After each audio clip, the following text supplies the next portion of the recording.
ससुर भसुर मुँह खारे देखले एंगेजमेंट में भइल जय माल बिना परदा के टेंट में।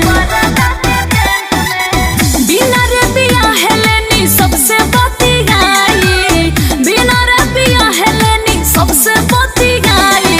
बताई राजा जी तब बताई राजा जी अब केकरा से लजाई। बताई राजा जी हम